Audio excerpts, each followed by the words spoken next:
So we're here at New Park Hotel for the International Conference, and I'm delighted to be joined here in our little studio with one of the speakers here this afternoon. And it's DR.Amanullah De Sondy, and he's the Head of Religious Studies at UCC. Doctor, welcome to the programme. Thank you for having me. It's so nice to talk to you, and maybe just a little bit of background about yourself and the role that you have in UCC and so on. Would that be okay? Yeah, absolutely. So I've been at University College Cork since 2015. I was born and raised in Glasgow to immigrant parents who came from Pakistan. My dad came in the 50s and my mum came in the 60s. I got my PhD in 2009. I went to the States for 6 years. I wanted to get a little bit closer to home, and the job came up in Cork, and here I am, absolutely loving it. So in Cork, I am currently the head of the Study of Religions department. I'm a senior lecturer in contemporary Islam, and I'm also the chair of the Race Equality Forum. Welcome to Kilkenny. And I was just watching your presentation, Doctor, and I suppose the first question you asked, maybe I could ask to you as well now. What is religion? This is a question that in a religions department we always tell our students we're never going to be able to give you a proper answer to. Yeah. There are so many different dimensions to this word, different approaches to looking at it. Are we looking at religion from a historical view, a theological viewpoint? For me, religion is really something that deals with our ultimate questions. Religion, as I say, is not a thing that walks in the street. Religion is embodied through different people in the street. I joke to my students that when you see Judaism, Christianity or Islam walking down the main street in Cork, please say hello from me. And my students just kind of laugh, and I'm like, but that's what we do. We often think of Islam says, or Judaism says, or Christianity says. What we have is, in fact, people who live out that religion. And for me, religion is about a drive to find the answers to three ultimate questions. And the three ultimate questions are, where did I come from? What am I doing here? And where am I going to end up? Now, you might be able to find an answer to that. As I'm a Muslim, I find the answer to that, a compelling answer to that of as a person of faith from Islam, but you could get it from any religion or as a religion you want to understand it, or you could get it from a culture. Remember, there are many different ways of seeing things and understanding things and finding answers to life that are beyond texts, that are beyond words. Yes. You know, I'm greatly challenged by my colleague who teaches I would say Irish kind of pagan religions, where she challenges me to look at the idea of trees and esotericism. And somebody like myself who believes in Islam, it is a very humbling experience, because I really truly believe that no one religious tradition has a monopoly on the truth. And I suppose it's also how we interpret ourselves, isn't it? Yeah. Depending on what religion we follow or don't follow. But the rules or regulations or whatever we want to call them, it's how we interpret them. Absolutely. I think it's all about interpretation. Yeah. It's about how you understand. If you're looking at a religion that has a text, right? And as a Muslim, as Islam comes from the biblical monotheistic legacy of Judaism, Christianity and Islam, which are lumped together, we are religions of scripture. We are religions of texts. And so the text needs interpretation. And that's why we have such contention and discussion, because a text requires the human initiative of thinking through, and we don't always agree on that interpretation. But it's fascinating that holding this all together is this absolutely fantastic idea of God that we've been told for several decades and centuries that it's going to become outdated, but it's not. It still infuses within people good.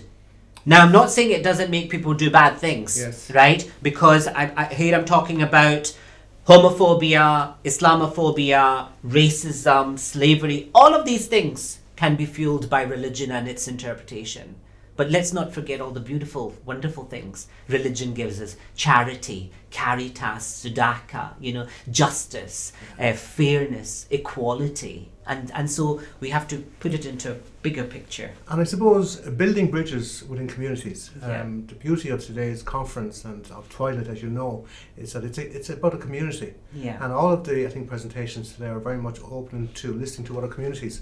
So Oh, yeah. again, same with religion, isn't it? That we Yeah. are all open. Yeah. We can believe, Yeah. but to be open to other people, friends, Absolutely. and to listen. Absolutely. I think to be challenged by the other is so important.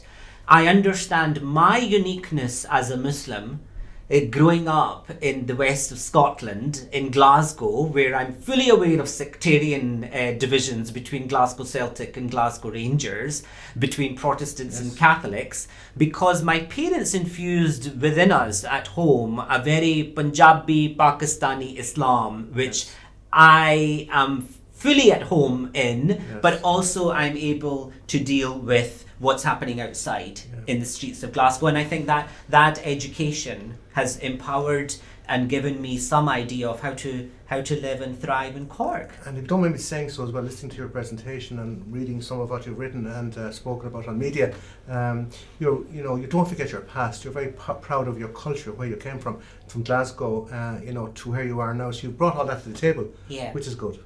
We must. Yes. We have so much to be proud of. Yes.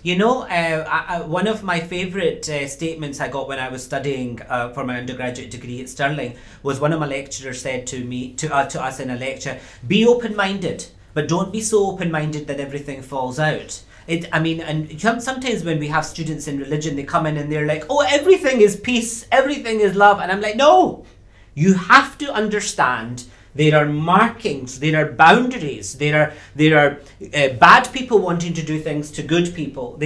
We must continually challenge ourselves and question and probe where we may disagree, right? And I think that's very, very important for us to do. But it's also important to be proud of who we are and to accept that we can live equally and differently. I can radically disagree with somebody on a point of religion or theology, but I want to live side by side with them, right? And I would be, I talk about issues that are very contentious, let's say gender, race, sexuality. I talk about Islamophobia. Yes. These are not easy topics. And you've faced some challenges yourself, haven't you? In since you came here. I have.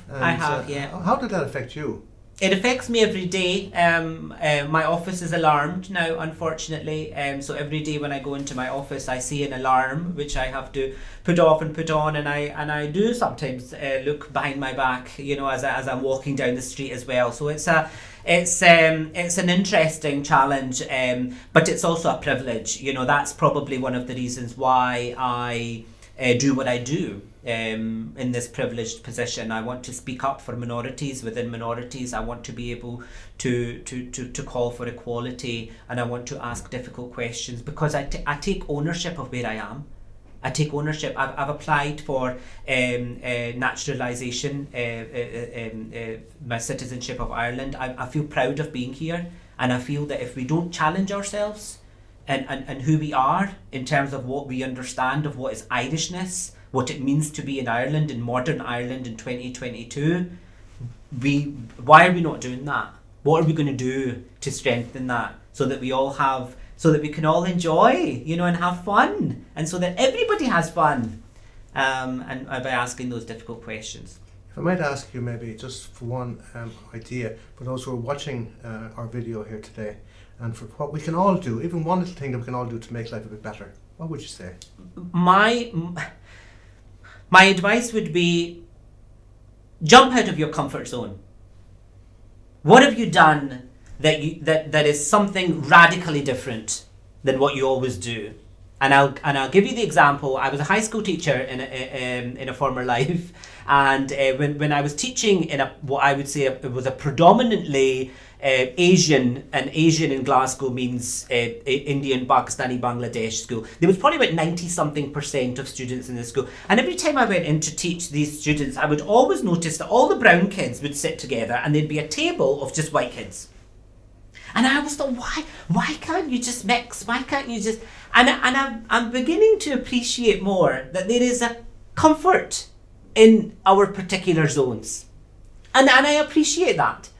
But let's change it a little bit, you know? And I think that one of the most radical moves from a comfort zone was what my parents did, leaving their village in Pakistan and travelling to Glasgow, where my mother tells me that she couldn't communicate with anybody, and for 1 full year she was crying. Yes. You know, and I think about the sacrifices that our parents and grandparents have made. What can we do to keep that spirit alive of moving out of your comfort zone, learning from each other, laughing with each other? I know there's a political correctness right now about asking certain questions and not asking certain questions. What do we do to ask questions in a way that are going to build us, that's going to build our society, our institutions, that's going to, you know, embolden our political institutions so that our political leaders speak in a much more inclusive way? And we can do that by moving out of our comfort zone. So do something radically different. I do that, and I'm not saying, people think, oh man, you know, you've got such a wide...